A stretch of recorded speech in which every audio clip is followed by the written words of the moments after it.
Welcome back students. आज हम discuss करने जा रहे हैं rest and motion, chapter number 2 kinematics. Let's start video without wasting time. Rest और मोशन दोनों अलग चीज़ें होती हैं। पहले हम रेस्ट को डिस्कस करेंगे और फिर मोशन को। By definition, if any object does not change its position with respect to its surrounding then the object is said to be in rest. चलो अब इस डेफिनेशन को एक एग्जांपल से समझते हैं। लेट सपोज इस पोजीशन पर एक कार है जिसको हम ऑब्जेक्ट कह रहे हैं, और उसके सामने एक लड़का है जिसको हम सराउंडिंग कह रहे हैं। अब वक्त गुजरता जा रहा है और ये लड़का मतलब सराउंडिंग ये ऑब्ज़र्व कर रहा है कि कार अपनी पोजीशन चेंज नहीं कर रही है, मतलब ये कार रेस्ट में है। डेली लाइफ में भी बहुत सारी चीज़ें आपको रेस्ट में देखने को मिलती हैं, जैसे दरवाज़ा, बेड, स्विच बोर्ड वगैरह वगैरह।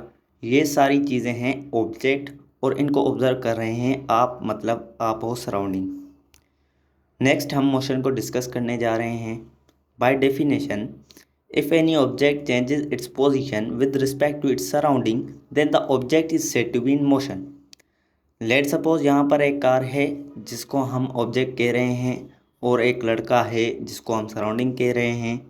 अब ये सराउंडिंग ऑब्जर्व कर रहा है कि कार अपनी पोजीशन चेंज कर रही है, मतलब ये कार मोशन में है।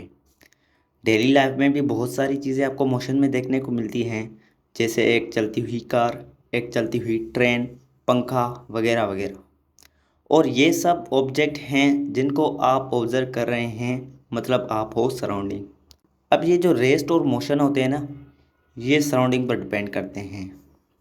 लेट सपोज कहीं पर एक ट्रेन खड़ी है, तो मैं बोलूँगा कि भाई ये जो ट्रेन है वो रेस्ट में है, मतलब मेरे मुताबिक the train is in the rest. और अगर कोई बंदा स्पेस से अर्थ को देखे तो वो बोलेगा अर्थ मोशन में है, मतलब ये जो ट्रेन है वो भी मोशन में है।